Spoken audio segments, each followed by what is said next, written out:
વિદ્યાર્થી મિત્રો, ફરી એક વખત Swayamprabha channel Indira Gandhi National Open University ઇગ્નોના માધ્યમથી યુટ્યુબમાં MEC 007 international trade unit number 5 role of the WTO world trade organisation in trade policy, વ્યાપાર નીતિમાં વિશ્વ વેપાર સંગઠનની ભૂમિકા, એના પર આપણે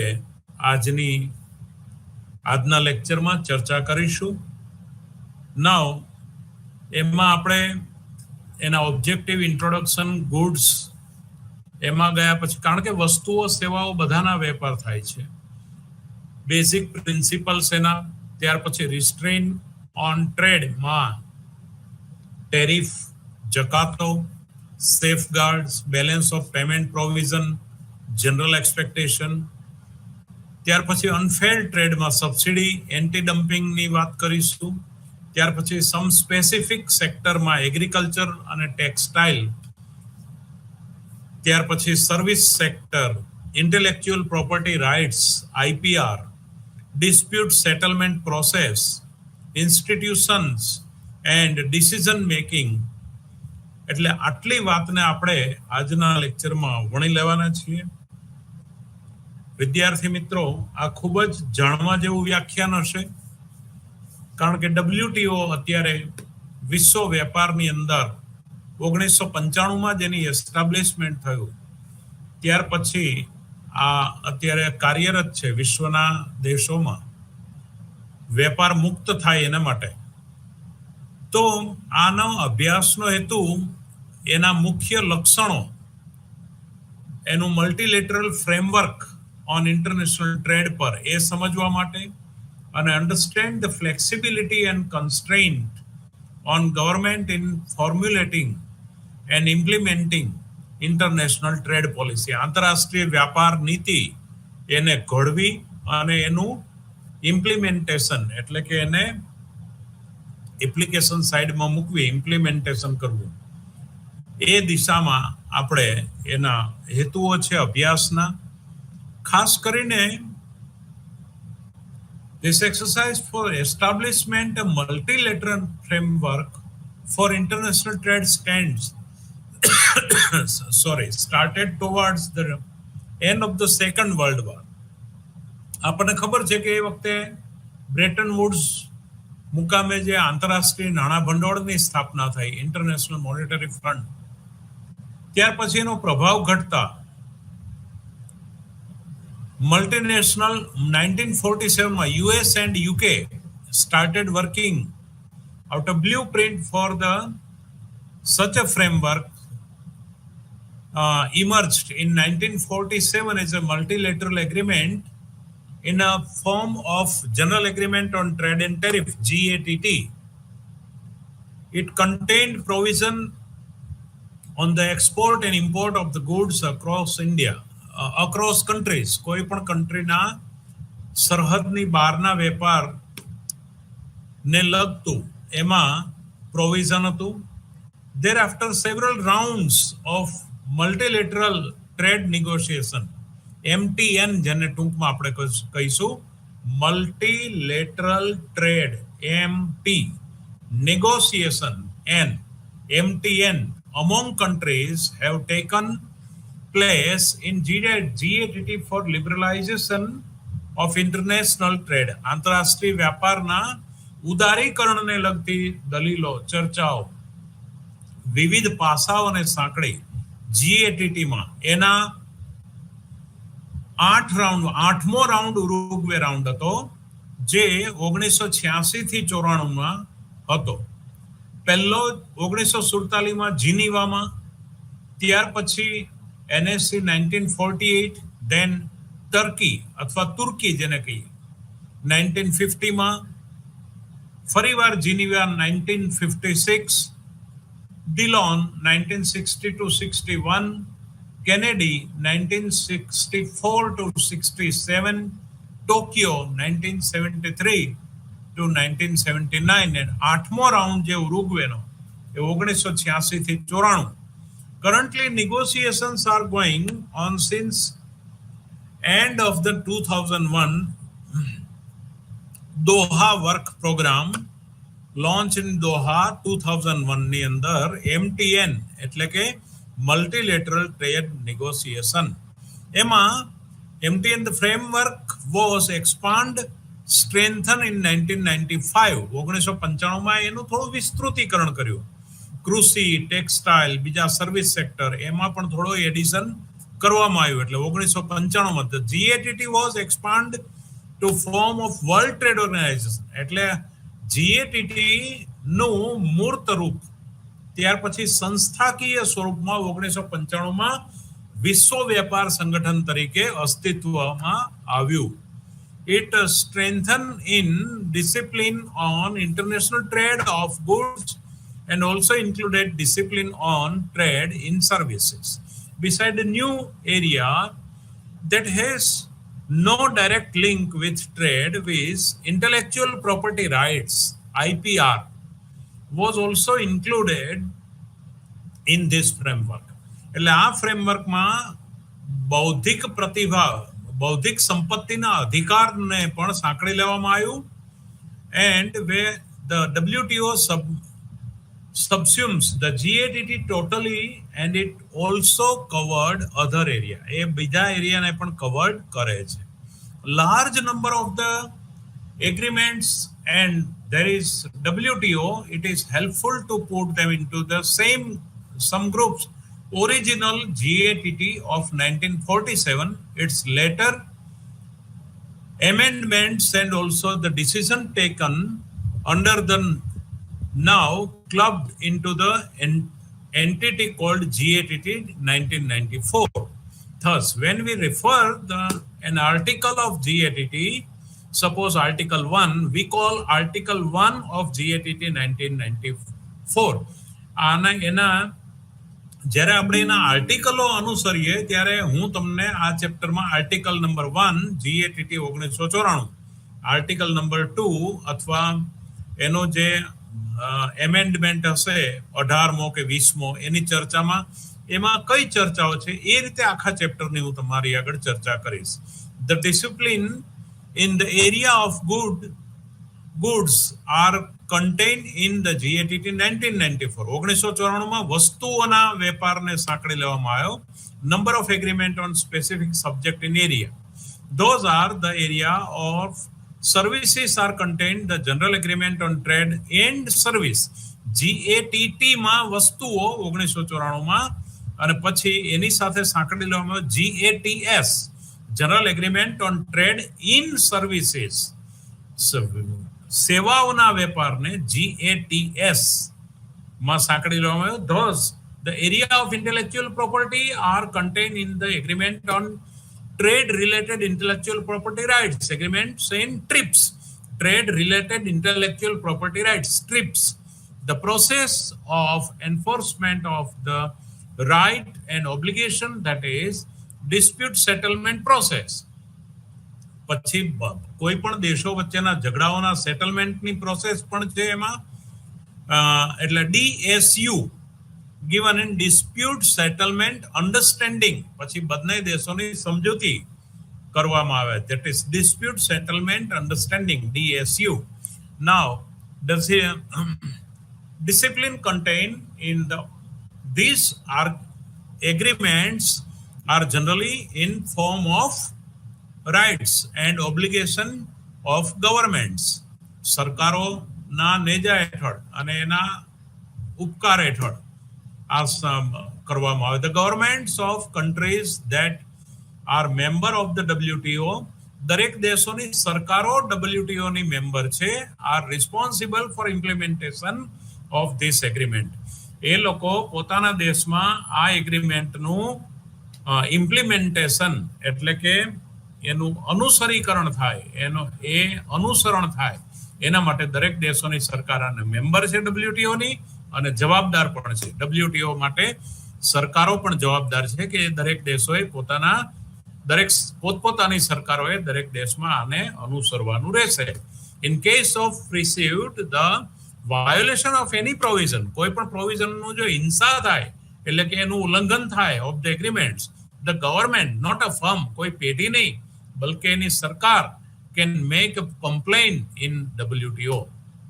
એટલે કોઈ પણ દેશને જેને અન્યાય થયો હોય એ વળી પાછી WTO-માં ફરિયાદ કરી શકે છે. તેને process of settlement of dispute sets in as will the explain letter. આપણે પછી એ WTO એનું સેટલમેન્ટ કરે, દરેક દેશોની સરકારોમાં ઇન્ટરપ્શન કરી અને દેશો વચ્ચે સેટલમેન્ટ કરે છે. First we should see what is the discipline are 3 area, goods, service and IPR. પહેલા તો 3 એરિયામાં IPR ગુડ્સ અને વસ્તુઓ અને સેવાઓ અને ઇન્ટેલેક્ચ્યુઅલ પ્રોપર્ટી રાઇટ્સમાં વોટ ઇઝ ધ રોલ, એટલે કેવી રીતે છે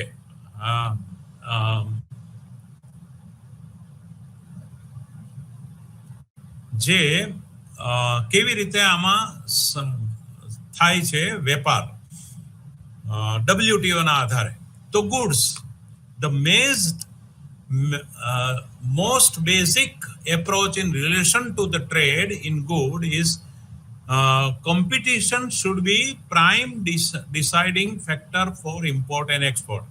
આયાત અને નિકાસો માટે હરીફાઈ જે છે બે દેશોની વચ્ચેની, તો એને જોવામાં આવે છે. the consumer should have the freedom to choose a product. ગ્રાહકને કોઈ પણ વસ્તુ લેવી કે નહીં એ માટે એને સ્વતંત્રતા છે. એટલે based on price, quantity and other related consideration, એટલે બીજી બધી બાબતો, ભાવ, જથ્થો કે બીજા પરિબળોના આધારે ગ્રાહક દેશ જે છે પોતાનો ગ્રાહક કોઈ પણ વસ્તુ પસંદ કરવા માટે સ્વતંત્ર છે. અને એટલા માટે the rule centre around the concept, this concept, આ જે નિયમ છે એ આ ખ્યાલની આજુબાજુ વીંટળાયેલો છે. The deviations from this central concept are there only the form of exceptional which will be explained later. પછી સમજીશું. now the basic principle, તો WTO માટે the most favored nations. હવે આમાં એવું હોય ને, જેમ વ્યક્તિને પોતાની તરફેણના માણસો હોય એની આજુબાજુ જોડાયેલા, પછી થોડાક ઓછા વાલા હોય, પછી એના પર કરતા ઓછા વાલા હોય, પછી હેલો હાવરીના સંબંધો વાળા હોય. દેશોમાં પણ એવું કે જે મોસ્ટ ફેવર્ડ નેશન, બે દેશો કે જેને પરસ્પર સારા સંબંધો હોય, એકબીજાની તરફેણ વાળા હોય, તો most favoured nation treatment principal. એટલે આમાં બેઝિક પ્રિન્સિપલમાં પહેલો principal most favoured Nations, the nation treatment principal. અને નંબર 2 બાકીના નેશન્સ, એમાં જેમાં પૂર્વગ્રહ નથી રાખવાનો, બલકે એમાં વેપારથી સંકળાયેલા હોય તો એના માટેના પણ સિદ્ધાંતો છે. તો MFN ટ્રીટમેન્ટ, MFN એમાં એવું છે કે પેલું મોસાળમાં માં પીરસનારી, એવી રીતે કોઈ પણ દેશે કોઈ પણ દેશની સાથે મનોવલણપૂર્વક અમુક રીતે વેપાર, એના સિદ્ધાંતો ઘડવામાં આવ્યા. એવી રીતનું નહીં એમ. અને પેલા લોકોને અન્યાય નહીં, કોઈને ગોળ ને કોઈને ખોળ નહીં, બધી રીતે સમતુલામાં રહેવાય એવા પ્રિન્સિપલો. તમને હું કહીશ એટલે ખ્યાલ આવશે. It prohibits the discrimination between one country and another. એટલે કે એક દેશ અને બીજા દેશ વચ્ચેના ભેદભાવનો પ્રોહિબિશન, એનો એવું નહીં કરવાનું, એ ટાઈપનું છે. Country that is member of the WTO, જે WTO ના મેમ્બર છે, cannot provide an especially beneficial treatment to any country. કોઈને પણ વધારે ફાયદો આપતી ટ્રીટમેન્ટ ફેવરેબલ ને કરવામાં આવતી નથી. પેલું નહીં કે આમ પેલા પીરસવાની પદ્ધતિ હતી ને બુફે, પેલા બુફેમાં તો જેટલું જેને જોઈએ લે, પણ પીરસવામાં આપણા વાલા હોય કોઈ તો એને 2 લાડવા મૂકીએ, પછી પેલાને કોઈની યારે કંઈક બન્યું ના હોય તો ધ્યાન ન હોય એમ માણસ નીકળી જાય, એને લાડવો પણ નહીં દેવાનો. એવું નહીં, એવી વાત છે. The treatment to any country in the matter of export and import. એટલે આનાથી પર થવું પડે WTO ના દરેક મેમ્બર દેશોએ. in specific terms this provision article 1 of GATT 1994, 1994 ના પહેલા આર્ટિકલમાં આ વાત હતી કે MFN એટલે what is MFN? most favored nations. એટલે એના પ્રત્યે પક્ષપાત રાખવાનો નથી. says that એને સ્પેશિયલ ટ્રીટમેન્ટ આપવાની નથી. That when a country that is member of the WTO now on called simply member, હવે member કહીશું આપણે, gives any benefit in the matter of export and import to country, when member or not, it must provide the same benefit to all other members immediately and unconditionally. બિનશરતી રીતે અને તરત જ આ ફેરફાર કરવાનો હતો દરેક દેશોએ આર્ટિકલ 1 પ્રમાણે. The title is derived from the fact that any concern given by a member to the most favored country has also to be extended to the members. Examples, a member cannot give lower tariff on product. એટલે કોઈ પણ જો tariff હોય તો દરેક દેશો માટે એને હરખો મૂકવો પડે. પછી ફેવરેબલ કન્ટ્રી માટે ઓછો ટેરિફ ને પેલા બીજા માટે વિશ્વના અન્ય દેશો માટે એવું નહીં. Product country as a reward for receiving some aid or investment from the country. Such form reward will violate the MFN treatment principle. જો એવું કોઈ કરે તો એને MFN treatment principle નું ઉલ્લંઘન કર્યું છે.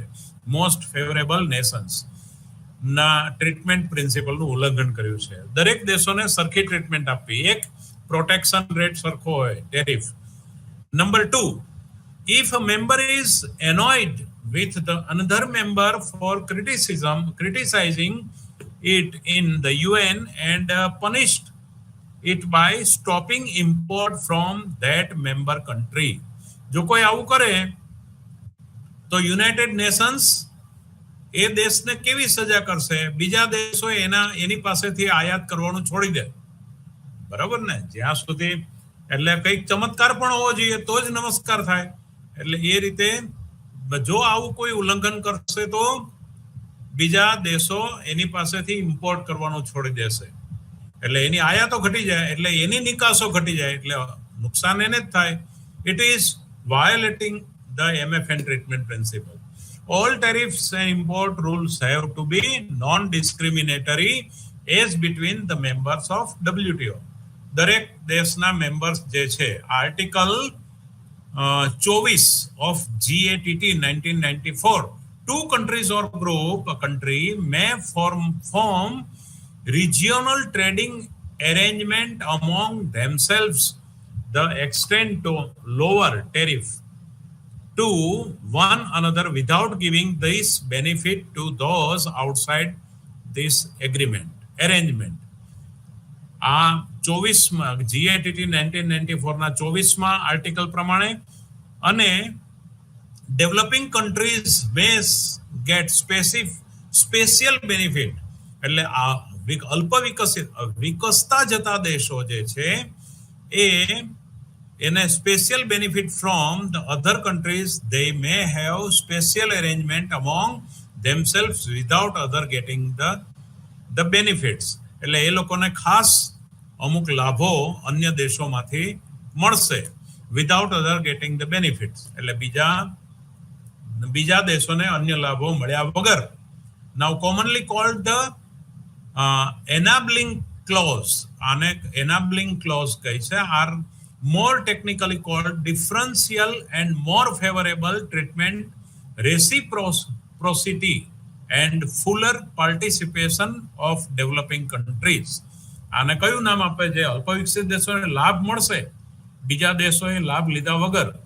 તો મોર ફેવરેબલ ટ્રીટમેન્ટ, ડિફરન્શિયલ એટલે રેસિપ્રોસિટી એટલે પ્રતિગામી, અને Fuller participation of developing countries. એટલે એવું નામ અપાયું છે. Now national treatment, GATT article number 3 પ્રમાણે, it is the principle of non-discrimination as between an imported product and a like domestic product. એટલે આયાતી વસ્તુ અને ઘરગથ્થુ વસ્તુ એ નોન ડિસ્ક્રિમિનેશન, એની વચ્ચે ભેદભાવ રાખવાનો નથી. A member is prohibited from providing less favorable treatment to an imported produce than provide to a like domestic product. એને ઘરગથ્થુ વસ્તુઓની માફક જ એને એની સાથે બિહેવ કરવાનું છે. A member cannot prescribe tougher quality control for an imported commodities. A member is prohibited from insisting on a particular packaging for an imported product when it does not ask for similar packing for a like domestic product. An exception to the nation treatment is provision of subsidy for the production of domestic product under certain discipline without providing such a subsidy to like imported product. એને ઘરગથ્થુ વસ્તુઓને અમુક subsidy અમુક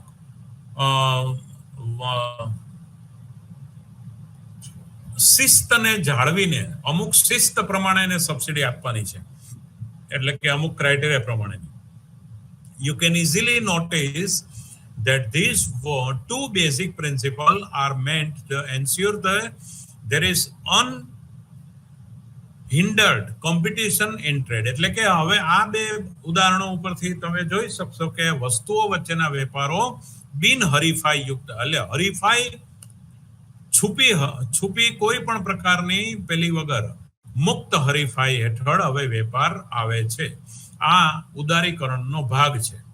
બરાબર. MFN એટલે most favourable nation principal ensures the competition as between goods coming from different countries. એટલે વિવિધ દેશોમાંથી જે વસ્તુઓ આવે છે એની સાથે હરીફાઈ કરવાની રહે. નેશનલ ટ્રીટમેન્ટ એટલે જો આમાં શિક્ષણ, તંદુરસ્તી બધું મુકાઈ ગયું, સેવાઓને પણ મૂકેલી છે, એ હું તમને કહું છું. સેવાઓને એટલે વિદેશી યુનિવર્સિટીઓ આવશે, વિદેશી હોસ્પિટલો, મલ્ટી સ્પેશિયાલિટી હોસ્પિટલો આવશે એ સેવાઓની અંદર. વસ્તુઓ જે છે એ વસ્તુ પણ છે. As between an imported product as a domestic product, એ પણ ઘરગથ્થુ વસ્તુની માફક જ એને તમારે ટ્રીટમેન્ટ આપવાની છે. એટલે હવે જુઓ ને, પેલી વસ્તુ પાઇપલાઇનમાં છે જ કે દરેક ઇન્ડિયાની દરેક યુનિવર્સિટીઓમાં સિલેબસ સરખો થવાની વાત છે કે ટ્રીટમેન્ટ, કારણ કે તો તમે કોમ્પિટિશનમાં ટકી શકશો. Restraint on trade, Article 11 of GATT 1994. Restraint on trade. Following the principle of free competition, the WTO rules prohibit governments from imposing any restriction on import or export of goods. વસ્તુઓના આયાત અને નિકાસમાં કોઈ પણ પ્રકારની સરકાર દ્વારા અવરોધ કરવામાં આવશે નહીં. એટલે જકાતો કે પ્રોત્સાહનનો અભાવ.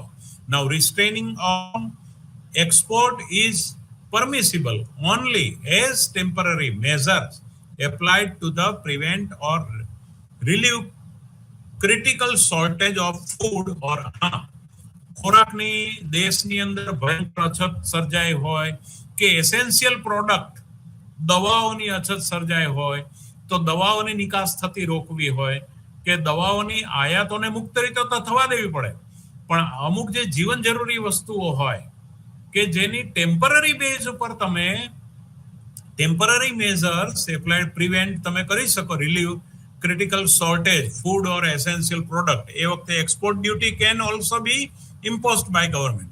નિકાસ પર પણ તમે ડ્યુટી લઈ શકો કે જેથી કરીને જીવન જરૂરી દવાઓ બહાર નિકાસ થતી અટકે. જો દેશમાં એની અછત હોય તો આવા ક્રિટિકલ સંજોગોમાં ઇમ્પોર્ટ અને એક્સપોર્ટ ફૂડ કે મેડિસિન કે આવી જરૂરી વસ્તુઓ પર તમે ઇમ્પોર્ટ એક્સપોર્ટ ડ્યુટી લઈ શકો, કોઈ પણ સરકાર, એની છૂટ છે. આર્ટિકલ 11 પ્રમાણે GATT 1994 1994 general agreement on trade and tariff fund article 11 આ વાતનો ઉલ્લેખ છે. When government wants to have general covers on the export of some product, for example critical industrial raw material, કોઈ ઇન્ડસ્ટ્રીને રો મટીરિયલ નથી મળતું તો એને બહાર જતું અટકાવી શકાય. or when government wants to take away a part of profit from the export of a product, અથવા સરકારને ઈચ્છે છે કે બહાર નિકાસ કરીને જો કોઈ પ્રોડક્ટ પોતાનો પ્રોફિટ કમાતી હોય તો એને પ્રોત્સાહન આપી શકાય. Now restraint on import is generally allowed only the form of tariff, એટલે કે આયાતોને માત્ર જકાતના સ્વરૂપ દ્વારા જ તમે restrain કરી શકો. That is custom duty imposed at the time of import. Any other form of import restrain, for example, stopping import a product by limiting the import quantity of a product, quantitative research. Now, quantitative restrictions, QR for short, is prohibited extra. એટલે જથ્થાની રીતે આયાત પરિમાણ નક્કી કરીને બાકીનો જથ્થો તમે નહીં પ્રવેશવા દેવો કે નહીં નિકાસ થવા દેવો એવું કરી શકો નહીં. પરિમાણની રીતે નહીં, ડ્યુટીની રીતે તમે, ડ્યુટી એટલે ઇમ્પોર્ટ ડ્યુટી કે એક્સપોર્ટ ડ્યુટી, નિકાસ જકાતની રીતે તમે એને અવરોધ કરી શકો, બલકે એને કાયદેસર તમે મનાઈ કરી શકો નહીં, એવી વાત છે. Prohibited excess, understand. Now, prohibited under very special contingencies or as exception, as will be explained later. એ આપણે પછી સમજીશું. First, let understand the discipline on tariff in some detail as it forms and import part of the government trade policy. Now, tariff. તો unit 4 માં પણ આપણે જોયું ને, પેલું લિબરલાઇઝેશનની પેલી વાત કરી યુનિટ 3 માં, પછી યુનિટ 4 માં કઈ રીતે ડ્યુટી એ સરકારની આવક વધારે છે, ગવર્મેન્ટ ડ્યુટી, પછી ઇમ્પોર્ટ ટેરિફ, એ આકૃતિ દ્વારા ગયા લેક્ચરમાં, ગયા યુનિટ 4 માં બહુ વ્યવસ્થિત સમજ્યા આપણે. નાઉ તો ટેરિફ 3 ફંક્શન, એના 3 કાર્યો. Number 1, it provide revenue to government, એટલે કાં તો એ સરકારને આવક આપે છે જે જકાત નાખો છો એ. It protect the domestic product from competition, કાં તો એ ઘરગથ્થુ ચીજને બહારની હરીફાઈથી રક્ષણ આપે છે. અને ત્રીજું કામ શું કરે છે ડ્યુટી, એટલે કે જકાતો, it is an instrument in development policy for discouraging non priority import, અથવા તો જે બિન અગત્યની વસ્તુઓ કે જે આયાત કરે છે એને તમે રોકી શકો ને એટલું ડોલર ભંડોળ તમે બીજી જરૂરી વસ્તુમાં નાખી શકો. આ 3 કામ કરે છે જકાતો, આ 3 અગત્યના કામ કરે છે. એક તો એ સરકારને આવક ઊભી કરી આપે છે, બીજું એ બિનજરૂરી વસ્તુઓની આયાતોને રોકે છે, અને ત્રીજા નંબરમાં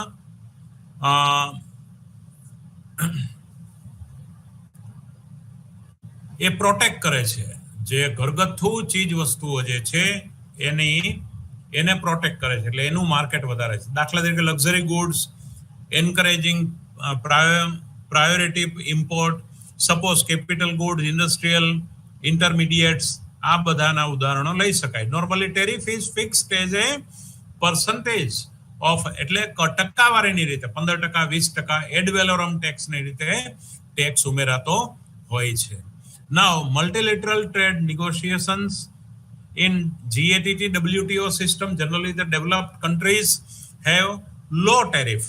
વિકસિત દેશો જે છે અમેરિકા જેવા કે બીજા સારા દેશો એ 4% ટેરિફ નાખે છે, જ્યારે અલ્પ વિકસિત દેશોમાં આ પ્રમાણ 27% જેટલું છે બહારના દેશોમાંથી આયાતિત વસ્તુઓ પર.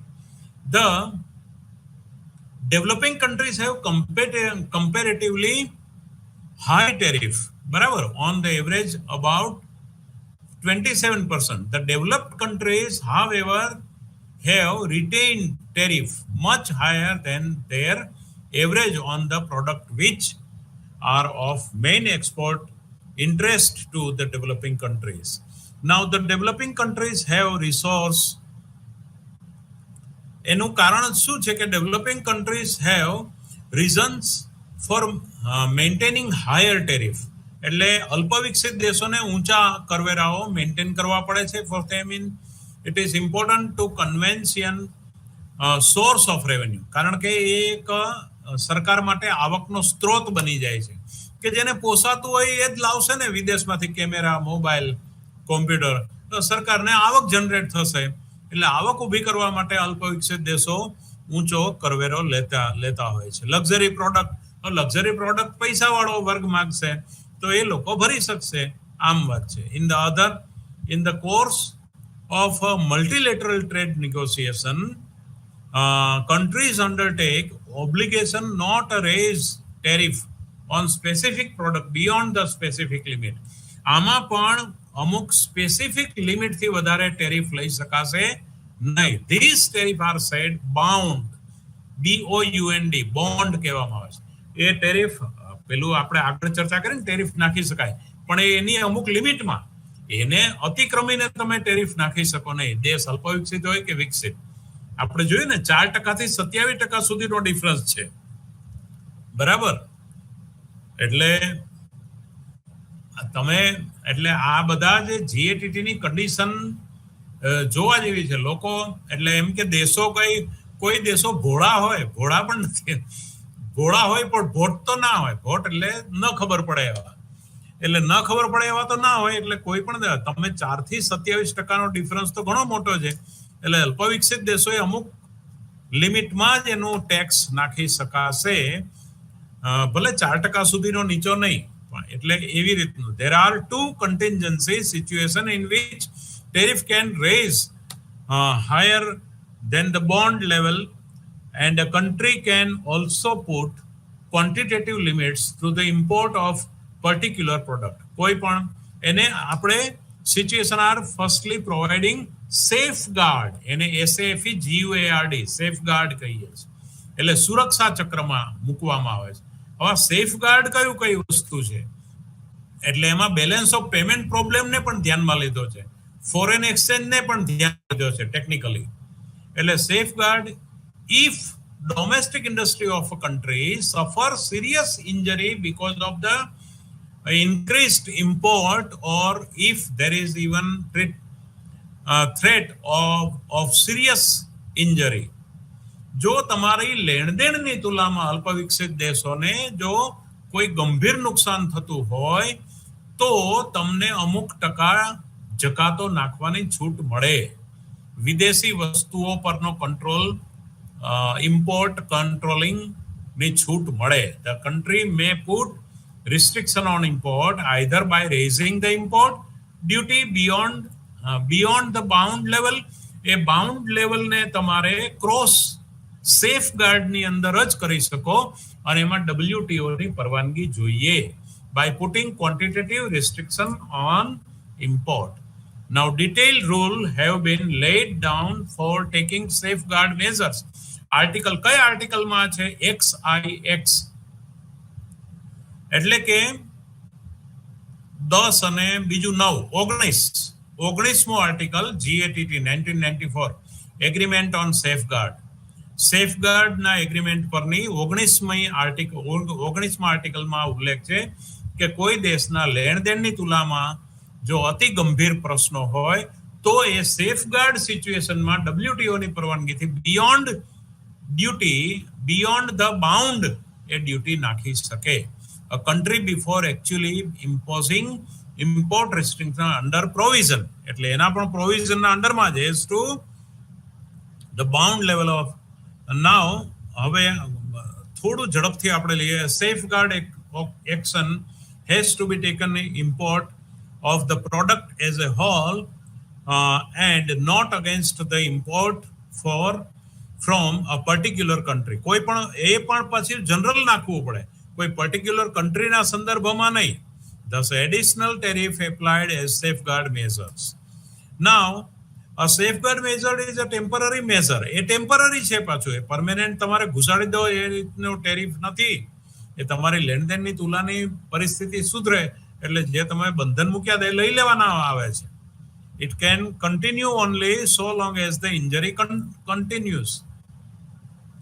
Generally, to maximize duration of application of a safeguard measure is 4 years. 4 વર્ષ સુધીનો generally એનો period નક્કી કરેલો છે.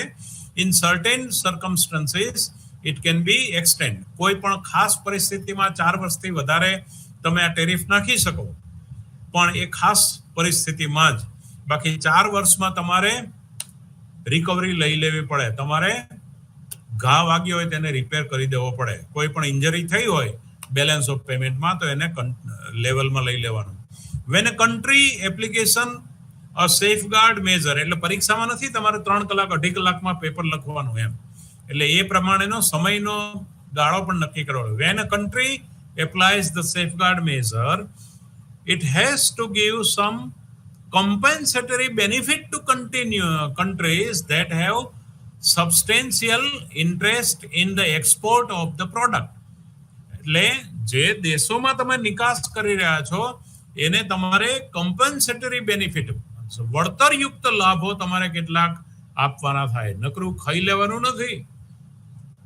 એમ કે તમારી થાળીમાંથી લાડુ હું લઉં પણ મારે 2 ભજીયા મૂકવાના તમારા એમ, એટલે એવી વાત છે. એટલે એક્સપોર્ટ જે છે, જે નિકાસ કરો છો એ નિકાસી દેશોને તમારે કેટલાક કમ્પન્સેટરી બેનિફિટ્સ આપવા પડે. એટલે in absence of competition those countries can take retaliatory measures, generally in form of the raising the tariff on some product of the country, but no retaliatory measure can generally be taken during the first 3 years of the safeguard measure. Safeguard measure ના પહેલા 3 વર્ષમાં આ ટાઈપનું નથી. કોઈ પણ retaliatory measures can generally be taken during the first 3 year of the safeguard, but no એમાં નહીં. પણ છેલ્લા વર્ષમાં તમારે પછી એક લાડુના બદલામાં એક ભજીયું આપવું પડે. એટલે મીન્સ કે તમારે એ જે તે દેશ તમારી પ્રોડક્ટ પર ટેરિફ નાખે તો તમારે સહન કરવો પડે, અથવા તો છે તે કાં તો તમારે એને અન્ય બીજા લાભો આપવા પડે. The safeguard is an example of burden sharing in GATT WTO system. એટલે બર્ડન શેરિંગ, બરાબર ને? એમ કે એક ગુણ છે એ એક જણ ઉપાડે એના કરતા તમે હાથમાં આકડિયા ભીડો અને આપણે બંને થઈને એ ગુણ ઉપાડીએ અને આપણે એ ગુણને, ગુણ એટલે કે એ જે બંડલ છે એને વજનને ઉચકીને બીજે મૂકીએ. એટલે બીજા દેશોનો સહકાર તમે લો છો તો એને તમારે બીજા જેનો પણ સહકાર લો છો એને લાભો અમુક આપવા પડે. નાઉ બેલેન્સ ઓફ પેમેન્ટ પ્રોવિઝન્સ, એટલે આ જો અગત્યનું balance of payment provision article number XVIII Roman અક્ષરમાં, એટલે કે 10 અને બીજા 8 18B, article 18B 18B GATT 1994 એ પ્રમાણે ડેવલપ્ડ એન્ડ ડેવલપિંગ બંને દેશો માટે. પછી આર્ટિકલ 12 XII GATT એ પ્રમાણે the general provision applies to all countries and both developed and developing. The special provision એ 18મા આર્ટિકલમાં છે. 12મા આર્ટિકલમાં જે પ્રોવિઝન છે એ બધા દેશો માટે છે. 18B GATT 1994 માં એ આર્ટિકલ પ્રોવિઝન સ્પેશિયલ પ્રોવિઝન છે, applies only the developing countries, અલ્પવિકસિત દેશો માટે. The developed countries has discontinued resort to this facility. Developing countries continue to have this option, but actually utilization of the provision has become very difficult for them, and lately they have not been resorting to it. એટલે બે અલ્પવિકસિત દેશો હોય ને સરખી આર્થિક પરિસ્થિતિ વાળા, તો એની વચ્ચેની આ વાત છે. એટલે એ જે છે એ જે દેશમાંથી વસ્તુ આવવામાં તમે અવરોધ કરો છો એ દેશને થોડો લાભ આપવો પડે. એની વાત અલ્પવિકસિત દેશોમાં 18B આર્ટિકલ પ્રમાણે. વિકસિત દેશોમાં પેલું જે આર્ટિકલ 12 છે એ આખી દુનિયા માટે સમાન છે, કોમન છે. The economic rationale for such provision for developing countries is in course of the economic development they may have import a lot, whereas their export prospects are not high. Man lage this is simple English. This may result in severe problem of shortage of foreign exchange, which will curtail their option for further import. Hence, in order to give them some breathing time. એટલે એને શ્વાસ લેવાનો time આપવો પડે ને for recovery to more comfortable foreign exchange situation. They are all allowed to curtail their import. This is એટલે આના પછી એને import માટે છૂટ અપાય. This is to enable them to spend their scarce foreign exchange on only essential import. એટલે બહુ જરૂરી હોય એ આયાતોમાં જ ફોરેન કરન્સી વાપરવાની એને છૂટ આપવી. The measure is to be temporary and is to be continued only until the balance of payment problem persist. જ્યાં સુધી લેણદેણની તુલાનો પ્રોબ્લેમ સોલ્વ થાય એને શ્વાસ લેવાનો ટાઈમ આપવો, એને વિદેશી જે ફોરેન કરન્સી જરૂરી એસેન્શિયલ વસ્તુઓમાં જ વાપરવાની છૂટ આપવી, બીજામાં ન વાપરે તો નહીં.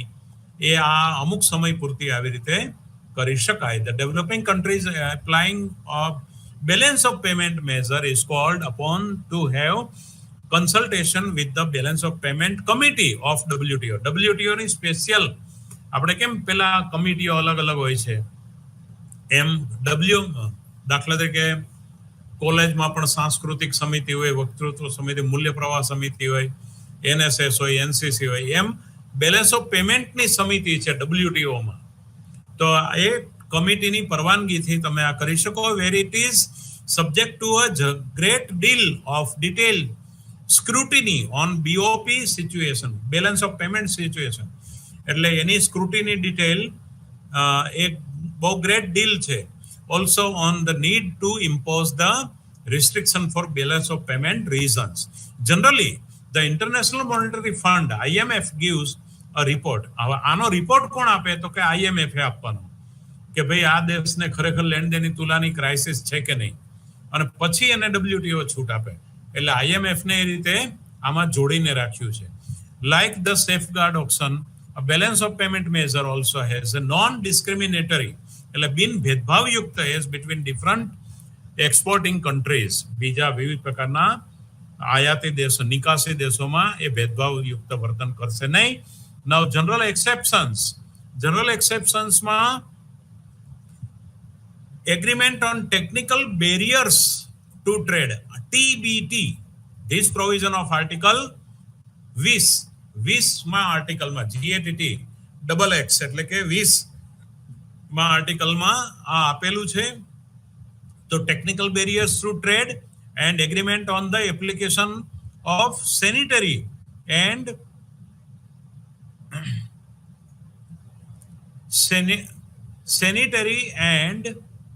ફિટોસેનિટરી મેઝર્સ SPS અને TBT, technical barriers to trade. આ બે મેઝર્સને TBT અને SPS stipulates formulation of the international standard and give preeminence to them. If a country formulate its own standard of or SPS measures, it has to justify that these are not in the nature of unnecessary obstacle. એટલે બિનજરૂરી અવરોધો છે international ટ્રેડના એ નહીં એમ. Also it has to follow elaborate procedure for prior notification of the standard, for opportunity to other to make comment and for consideration of these comments. Now, such a measures often non-tariff barriers. Non-tariff barriers માં પણ the measure explained above core of the problem of environmental protection. એટલે પર્યાવરણની સુરક્ષા માટે તમે કાંઈ પણ પગલા લેતા હો કે કંઈ કરતા હો તો એ વેલકમ છે. But the measures have been taken by the major developed countries rather frequently and with less rigor, giving rise and apprehension that these have been taken for protectionist reason. એટલે એના રક્ષણના હેતુથી આ કરવાનું હોય છે, એન્વાયરમેન્ટલ રીઝન્સ. એટલે વિદ્યાર્થી મિત્રો આ રીતે બધા, એટલે આમાં કેવું છે કે હું તમને લાભો આપું તો મને પણ કંઈક મળવું જોઈએ. જે જીએટીટી ની દલીલો આવી છે કે તમે તકલીફમાં છો, હું મદદ કરું, પણ વિકસિત દેશોના સંદર્ભમાં એ તો તકલીફમાં આવવાના જ નથી, પણ અમને કંઈક થોડુંક લાભ મળવો જોઈએ, વાત આવી છે. એટલે unfair give and take behaviour છે થોડુંક. હા, થોડું વેલફેર અપગ્રેડેશન આવે. દાખલા તરીકે ગરીબનો 1 રૂપિયાની આવક વધે અને શ્રીમંતની 1 રૂપિયાની આવક વધે, એના સીમાંત તુષ્ટિગુણો સરખા ના હોય. ગરીબનો 1 રૂપિયો આવક વધે તો એ અગત્યની ચીજમાં વાપરે, ખાવાનું અધૂરું રહેતું હોય ખાવાનું પૂરું ખાય. શ્રીમંતનો 1 રૂપિયો હોય તો એ કંઈક બીજો વધારાના મોંઘા સાબુ, લક્ઝરિયસ ગુડ્સ એમાં એ વાપરે. એટલે બંનેનો તુષ્ટિગુણ, સીમાંત તુષ્ટિગુણ સરખો નથી. આને શ્વાસ લેવાની જગ્યા મળે છે. અલ્પ વિકસિત દેશો વિકાસની દિશામાં આગળ વધી શકે છે, અને જ્યારે વિકસિત દેશો માટે થોડું એ સ્પેરમાં એ થોડું વેલફેર સિચ્યુએશન વધે વર્લ્ડ વાઇડ ડેવલપિંગ કન્ટ્રીઝની, એના માટેના પ્રયત્ન કરે છે. એટલે આખી બધી શરતો અને બધા આર્ટિકલનો સ્ટડી કરો તો તમે આ સર્વે પર આવી શકો. નાઉ અનફેર ટ્રેડ. તો અનફેર ટ્રેડમાં શું છે કે વિદેશી લોકો જો ડમ્પિંગ કરતા હોય, વિદેશી જો ડમ્પિંગ કરે, તમારા માલ લાદણ કરે, તો એની સામે રક્ષણ પણ જરૂરી છે. તો એવામાં આ બે સિચ્યુએશનમાં subsidy by the government and dumping by the firms are considered to be example of unfair trade. એટલે ગવર્મેન્ટ દ્વારા સબસિડી આપવામાં આવે છે અને ડમ્પિંગ કરવામાં આવે છે. આ WTO contain detailed rule on them. Now subsidy prohibited subsidy for export, નિકાસી વસ્તુઓમાં સબસિડી, અને subsidize for the use of domestic product in preference to the like imported products. જે આયાતી વસ્તુમાં જે સબસિડી આપી અને ડોમેસ્ટિક પ્રોડક્ટને મોટિવેટ કરીએ તો ઇમ્પોર્ટ સબસ્ટિટ્યુશન, આયાત અવેજીકરણમાં, તો least develop countries LDC, other developing countries having gross national product per capita less than $1,000 per annum are exempt from the prohibition of the export subsidy. Now, while export subsidy is prohibited, domestic subsidy, that is subsidy for production, is permitted within certain limit as explained below. કઈ રીતે? The category of domestic subsidy permitted entirely is what is called the non-specific or general subsidy, that is subsidy give to Orodoption across the board to all industrial sector based on some generally applied criteria. For example, subsidy without any restriction can be given in small form based on the criterion of maximum number of the employees or maximum annual value of the output, etc. applicable to all industrial sectors. એટલે specific subsidy, સ્પેસિફિકમાં that is subsidy gives to the domestic production in specific industrial sector, or to specific only if it is causing material injury or threatening to cause material injury to the industry or another country, causing serious prejudice to the industry of another country. એટલે આ રીતને એમાં નિયમો મૂકેલા છે. Detailed procedure have been provided for relief against subsidy causing material injury or serious prejudice. એટલે કે કોઈ ગંભીર પ્રકારના પૂર્વગ્રહો કે કોઈ નુકસાન કોઈ દેશ કે ઇન્ડસ્ટ્રીને થતું હોય તો એના સંદર્ભમાં સબસિડાઇઝ કરવાનું છે. Now in case of the existing of material injury or its threat, a country may impose countervailing the duty of subsidized product to compensate for effect of subsidy, any જે effect છે એના પર. Now anti-dumping માં કોઈ પણ દેશના ઉદ્યોગોને નુકસાન ન થઈ જવું જોઈએ. For example, in such case, dumping many be determined on the basis of the comparing the export price with cost of the production plus એટલે કે ઉત્પાદનની ખર્ચ વધતાની નીતિથી એડમિનિસ્ટ્રેટિવ સેલિંગ એટલે એના ભાવને વહીવટ કરીને administrative and selling expense and reasonable profit વ્યાજબી નફાની રીતે એટલે ડમ્પિંગ થતું હોય તો એન્ટી ડમ્પિંગ પોલિસીની રીતે ગમે એટલું એ રીતે ડમ્પિંગ કરી શકાય નહીં. It is presumed that a firm while indulging in dumping એટલે મેં ગઈકાલે કહ્યું હતું ને કે જ્યારે ખર્ચ વધતાની નીતિ કરતા નીચા ભાવે ડમ્પિંગ કરી દે અને તમને વિદેશી જ બધું વસ્તુ જોવા મળે પછી દેશની ઉત્પાદિત પેઢી નાશ પામી જાય અથવા બંધ થઈ જાય ત્યાર પછી બહુ ઊંચા ભાવ લે પણ એમાં પણ ઊંચા ભાવ દરેક લેવાના નથી. કોસ્ટ પ્લસ એનો ખર્ચ વધતાની નીતિથી જ જે તે દેશે વિદેશમાં વેચવાનું છે, ગમે તે રીતે વેચવાનું નથી, ગમે તેટલા ઊંચા ભાવે વેચવાનું નથી. જે ગઈકાલે આપણે ડમ્પિંગ પોલિસી જોઈ હતી એ ડમ્પિંગ પોલિસીની સામે રક્ષણની પણ કેટલીક પોલિસી છે. એ જ રીતે એન્ટી ડમ્પિંગ અને એ જ રીતે સબસિડીની પણ વાત કરીને કે સબસિડીમાં નુકસાન થતું હોય કોઈ પણ દેશ કે ઉદ્યોગને તો જ એને સબસિડાઇઝ અને અમુક મર્યાદામાં અને અમુક સમય માટે કરવાનું છે. એ જ રીતની આ એન્ટી ડમ્પિંગ પોલિસી પણ છે કે વિદેશી કંપની દેશની કંપનીને ગમે તે રીતે વેચે ઊંચા ભાવે એને શોષણ કરે એવું પણ ડમ્પિંગ પોલિસી નથી કરવાની. નાઉ સબ સ્પેસિફિક સેક્ટર્સ તો it is since beginning from 2005 થી કેટલાક સ્પેસિફિક સેક્ટર ખાસ કરીને એગ્રીકલ્ચર અને ટેક્સટાઇલને લીધેલા છે. તો એગ્રીકલ્ચરની વાત આપણે કરવી છે. વિદ્યાર્થી મિત્રો આપણી પાસે માત્ર 10 મિનિટ છે અને એમાં હું એગ્રીકલ્ચર અને ટેક્સટાઇલની ચર્ચા પૂર્ણ કરીશ. ત્યાર પછી સર્વિસ સેક્ટરને પણ મારે લેવાનું છે. તો 10 મિનિટમાં હું થોડું ઝડપથી તમે મિત્રો આમાંથી વાંચવાનું પણ રાખજો, તમારી ટેક્સ્ટ બુક ડાઉનલોડ કરજો, એમાંથી થોડું વાંચજો. બધી ચર્ચાઓને બૃહદ રીતે મેં સાંકળવા અત્યાર સુધી બહુ પ્રયત્ન કર્યો છે પણ હવે હું થોડું ઝડપથી લેવું પડશે.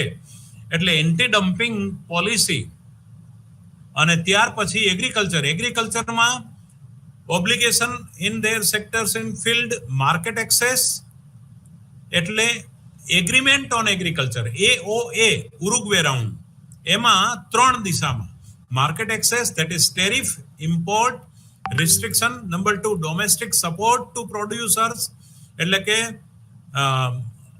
આંતરિક રીતનો ટેકાના ભાવની નીતિ domestic subsidy and number 3 is the export competition એટલે નિકાસની હરીફાઈ export subsidy. આ 3 બાબતની ચર્ચા. માર્કેટ એક્સેસ તો માર્કેટ એક્સેસ એક્ઝામ્પલ આપેલું છે quantitative restrictions agriculture agreement on agriculture AOA made in incumbent on countries to tarify TARIFFY tarify their non-tariff measures, that is they have removed these measures and replaced them with equivalent tariff. Several countries calculated the very high level of the equivalent tariff in replace for non-tariff measures. Now to bind to even the least developed એટલે કે ઓછા વિકસિત દેશો અલ્પ વિકસિત દેશો bind explained the section on the tariff earlier TARIFF earlier. Now the tariffs on agriculture item કૃષિની વસ્તુઓમાં the provision of mechanism called tariff quota એટલે કે જકાતનો જથ્થો. When country have very high tariff on some product may allow import to some quantity in a year very low tariff. બહુ ઊંચું tariff જેમાં નાખ્યું હોય એને એક વર્ષ માટે જ્યારે જરૂરિયાત છે ત્યારે નીચા જકાત દરે એને આયાત કરવાની છૂટ આપવી. Generally when domestic product suffering જ્યારે આંતરિક પેદાશો સહન કરતું હોય because of the imports a country બીજા દેશોને સાથે ની આયાતોને કારણે તો provision for special safeguard SSG in agriculture એટલે એગ્રીકલ્ચર અને ટેક્સટાઇલની અંદર આ બે મુદ્દાઓ નોંધવા જેવા છે. નાઉ ડોમેસ્ટિક સપોર્ટ એટલે કે આંતરિક સપોર્ટ પણ one type of the reducible over a period, other type of not reducible. Both type of the these type of the subsidies mainly used in the developed country. વિકસિત દેશોમાં આ પ્રકારની નીતિ અપનાવવામાં. એક્સપોર્ટ સબસિડી પણ એક latest by 2013 પ્રમાણે textile. તો normal rules of free trade were suspended in sector of textile. તો within just over a decade of the start of the GATT, એટલે MFN જે ફેવરેબલ નેશન્સ હતા, this would have required a developed country to restrict the import from the all countries. એટલે બધા દેશોમાંથી એને આયાત કરવા દેવાની છૂટ હતી નહીં. તો the special regime in sector 2 from the short term agreement STA, long term agreement LTA, multi fiber agreement MFA 1973-94 and Uruguay round agreement on textile clothing ATC, agreement on textile clothing ATC 1995 to 2004. Developed country went on and insisting the extended the MFA, which had been initially installed for 4 years, 1973-77. The special trade regime in this area instead of gradually provision, એટલે કે ધીમે ધીમે એમાં પછી લિબરલાઇઝેશન લાવવાનું, became increasingly more restrictive. The product coverage expand from cotton to cotton in STA and LTA, short term and long term agreement. એટલે આ 2004 ની અંદરની વાત છે. હવે સર્વિસ સેક્ટરની અંદર mode 1, mode 2, mode 3 and mode 4 આ ચાર વાતો છે. સર્વિસ સેક્ટરને વિદ્યાર્થી મિત્રો મારે આખું સર્વિસ સેક્ટર નેક્સ્ટ લેક્ચરમાં લઈ જવું પડશે. વિદ્યાર્થી મિત્રો એક વસ્તુ હું ચોક્કસ કહીશ કે આપણે ખૂબ જ ધીમેથી જઈ રહ્યા છીએ, આટલું ધીમેથી ચાલે નહીં. હું આવતા લેક્ચરમાં સર્વિસ સેક્ટરને ખૂબ ઝડપથી વાઇન્ડ અપ કરીને આગળના ચેપ્ટરમાં એન્ટર થઈશ, કારણ કે આપણે અમુક ટાઈમમાં અમુક મુદ્દાઓ પૂરા કરી નાખવા જોઈએ. પણ WTO જેવી અગત્યની વસ્તુઓ હતી, એટલે અગત્યની સંસ્થાની ચર્ચા કરતા હતા, એટલે અને આની પહેલા બધી આકૃતિઓ વાળા પ્રશ્નો હતા, એટલે જેમાં ધીમેથી ચર્ચા કરવી જરૂરી હતી, બરોબર યોગ્ય ચર્ચા કરવી જરૂરી હતી, એટલે થોડો ટાઈમ આપણે વધારે એમાં લીધો છે. Now GATS, General Agreement on Trade in Services, GATS 1995. તો એમાં general obligations that are applicable to the service sector. Now specific commitment of liberalization in specific service sector. તો એની વાત આપણે mode 1, supply of service sector on one country to another country. For example, supply of a software program or an engineering design of a machine by person or firm from one country to person or firm in another country. Mode 1. Mode 2, provision of service in a country to the consumer. એટલે country to service from one country to another country, from one country to consumer of another country. For example, providing medical treatment in country to the person, to the another person of anybody, any other country. Mode 3, service sector માં આ રીતે ચર્ચા કરીશું. Mode 3, supply of service by the service supply of one country to another country.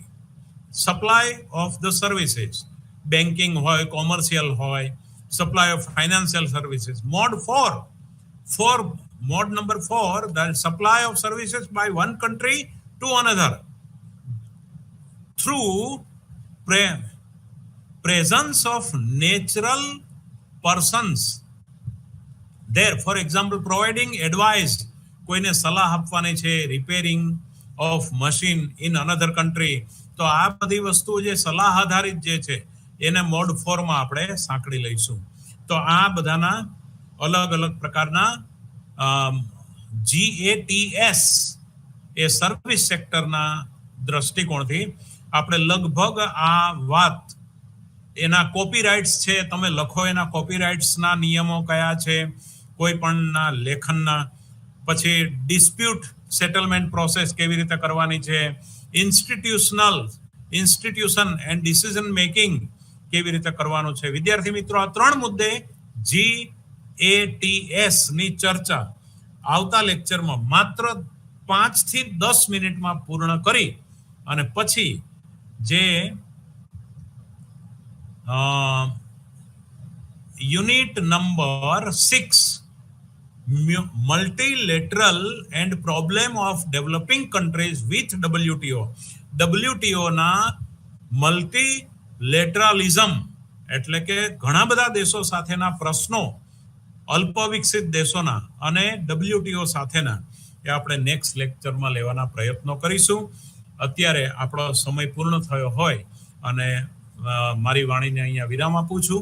વિદ્યાર્થી મિત્રો, WTO ની ચર્ચા goods સેક્ટરમાં અને સર્વિસ સેક્ટરમાં હવે પછી તો એ મેં એના આર્ટિકલ્સ બધા લઈ અને બને એટલો ન્યાય આપવા પ્રયત્ન કર્યો છે.